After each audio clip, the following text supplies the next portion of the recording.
मैं सुचिता मौर्य बगही कुंभापुर चंदौली सैयद राजा चंदौली से बोल हूँ। और आप लोग चाचा चाची दादा भाई दादी भाई बहन सबको मैं सादर प्रणाम नमस्कार करती हूँ। और आप लोग ऐसे ही मेरा सपोर्ट करते रहें, मैं बहुत आगे चली जाऊँगी। और आप लोग अगर चाहेंगे तो इस सुचिता मौर्य को आगे पहुँचा देंगे चंदौली ज़िला से। और ऐसे ही सपोर्ट करते रहें, प्यार दुलार बरसाते रहें। और मैं एक बहुत सुंदर सा होली गीत लेके आई हूँ जो कि शिव शंकर जी के आधारित है। और कहा जाता है कि होली में सबका नसीब बदल जाता है, नसीब बदल जाता है भोले दुअरिया फागुन में। बहुत अच्छा गीत है, आप लोग सुनिएगा और आनंद लीजिएगा। अगर अच्छा लगा तो कमेंट में बता दीजिएगा कि सुचिता मौर्य का गाना आपको कैसा लगा, क्योंकि कमेंट में पढ़ती हूँ तो मुझे बहुत अच्छा लगता है। तो आप लोग बता भी दीजिएगा। अगर अच्छा लगे तो लाइक भी कर दीजिएगा। और नए लोगों से विनती है हाथ जोड़कर विनती है कि सब्सक्राइब करके सपोर्ट करिएगा प्लीज़, और आगे बढ़ाते रहिए।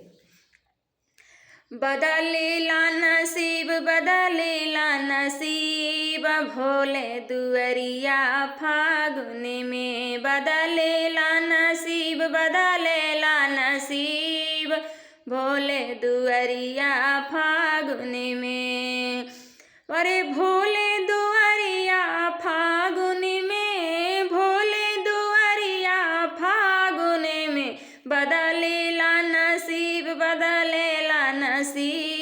भोले दुअरिया फागुन में, बदलेला नसीब भोले दुअरिया फागुन में। भोले दानी के रंगवा चढ़ाई वे, भोले दानी के रंगवा भोले भोले दानी से दिलवा लगाई बे, भोले दानी से दिलवा लगाई।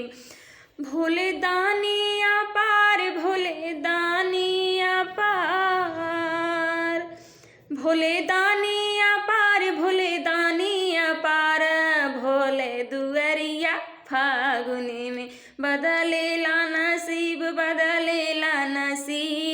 भोले दुअरिया फागुन में, बदलेला नसीब भोले दुअरिया फागुन में। अरे दहिया से हट जाला दुखवा विपतिया, दहिया से हट जाला दुखवा विपतिया, दुखवा समैया हो भोला संगतिया, दुखवा समैया हो भोला संगतिया। चाहे होखे अमीर चाहे होखे गरीब, चाहे होखे अमीर चाहे होखे गरीब, भोले दुअरिया फागुन में, बदलेला नसीब भोले दुअरिया फागुन में, बदलेला नसीब भोले दुअरिया फागुन में।